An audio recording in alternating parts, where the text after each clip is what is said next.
the 19th and early 20th centuries saw a scramble for colonies among European powers, with countries like Britain, France, Spain, and the Netherlands establishing vast overseas empires. Yet, one major European power that notably lacked an overseas colonial empire was Austria-Hungary.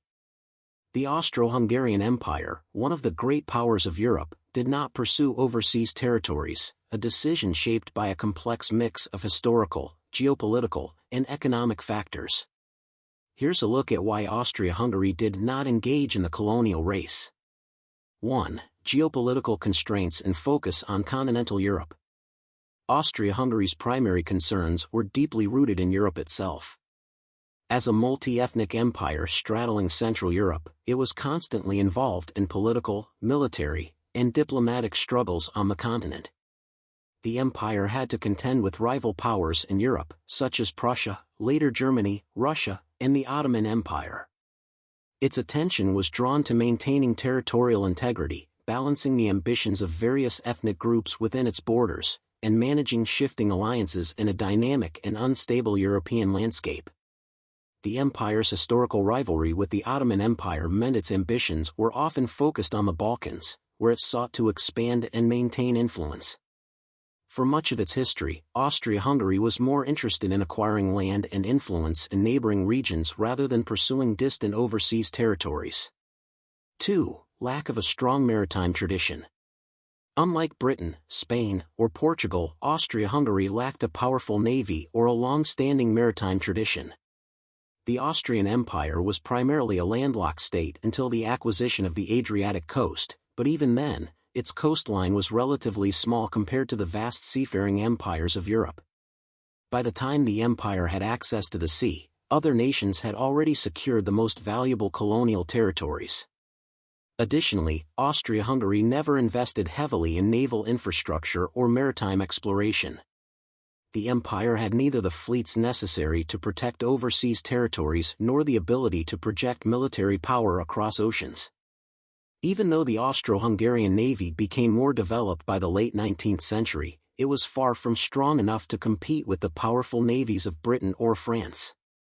3. Internal complexity and ethnic diversity.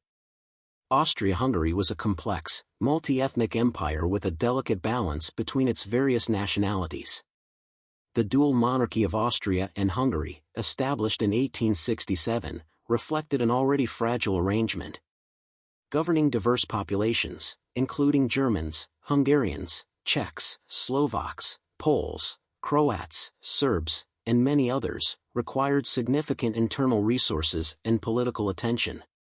Managing this internal diversity was a challenge in itself, and the empire's leaders often prioritized maintaining stability over external ventures.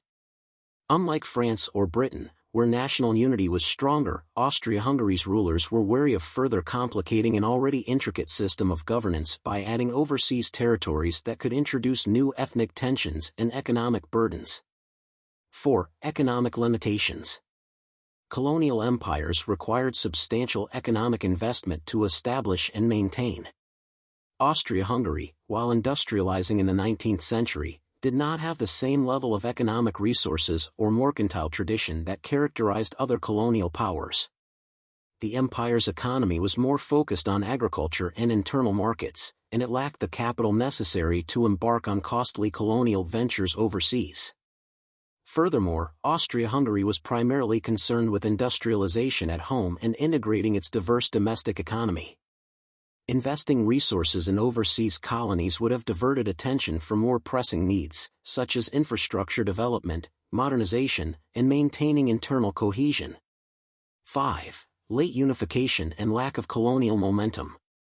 By the time Austria-Hungary emerged as a major European power in the 19th century, much of the world had already been claimed by other European empires.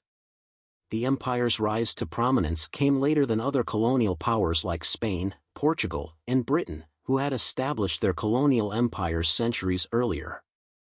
Additionally, unlike Germany, which pursued a late push for colonies during the 1880s and 1890s under Otto von Bismarck and Kaiser Wilhelm II, Austria-Hungary did not have a leader with a strong interest in overseas expansion. The empire's ruling elite and political class were more focused on regional influence in Europe rather than distant colonial ambitions. Without a significant push for imperialism from within its government or ruling elites, Austria-Hungary remained a continental power without overseas aspirations. 6. Diplomatic and strategic considerations. Austria-Hungary also had to consider the diplomatic landscape.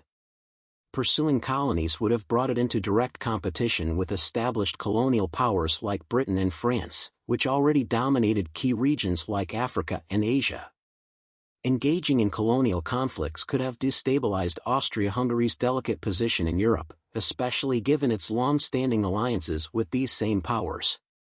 Furthermore, the empire had to navigate the broader geopolitical situation in Europe, where its immediate concerns were border conflicts and regional alliances.